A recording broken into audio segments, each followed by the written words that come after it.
மனிதவள அமைச்சின் கீழ் இயங்கும் மனிதவள மேம்பாட்டுக் கழகமான HRD Corp premier employer network அல்லது PEN திட்டத்தை அறிமுகப்படுத்தியுள்ளது. ஒரே வர்த்தக கட்டமைப்பில் உள்ள முதன்மை முதலாளிகள் மேலும் இலக்கிலிடப்பட்ட பயிற்சி மேலாண்மையை வழங்கவும் இன்னபிற சிறப்பு அனுகூலங்களை அடையவும் உதவும் நோக்கில் இத்திட்டம் தொடங்கியுள்ளது. முன்னுரிமை, பிரத்யேகம் மற்றும் முதலாளிகளின் வியூக பங்காளித்துவத்தின் அடிப்படையில் இந்த PEN திட்டம் ஆழ்வளத்துறை மேம்பாட்டை வலுப்படுத்துவதோடு தொழில்துறையினரின் பங்கேற்பையும் அதிகரிக்கும். HRD Corpன் தலைமை நிர்வாகி டத்தோ வீரா ஷாஹுல் டாவூட் அவ்வாறு நம்பிக்கை தெரிவித்தார். இப்புதிய முன்னெடுப்பு வாயிலாக HRD Corpன் கற்றல் மற்றும் மேம்பாட்டு நிபுணர்களின் குழுவை அணுகுவதற்கான பிரத்யேக வாய்ப்பு முதன்மை முதலாளிகளுக்கு கிடைக்கும். இதன் மூலம் மேலும் பொருத்தமான தீர்வுகள் கிடைக்கவும் பிரச்சனைகள் சுமூகமாக கையாளப்படவும் வாய்ப்பு ஏற்படும் என ஷாவுல் கூறினார்.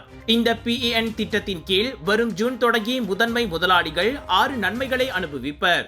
தளர்வு போக்கான நிதி கொள்கை, தொழில்துறை திறமைக்கான நிதியம், விண்ணப்பங்களுக்கான துரித பாதை, வழிகள் ஒருங்கிணைப்பு, வாடிக்கையாளர் அனுபவம், தொடர்பு நிர்வாகி ஆகியவையே அந்த 6 நன்மைகளாகும்.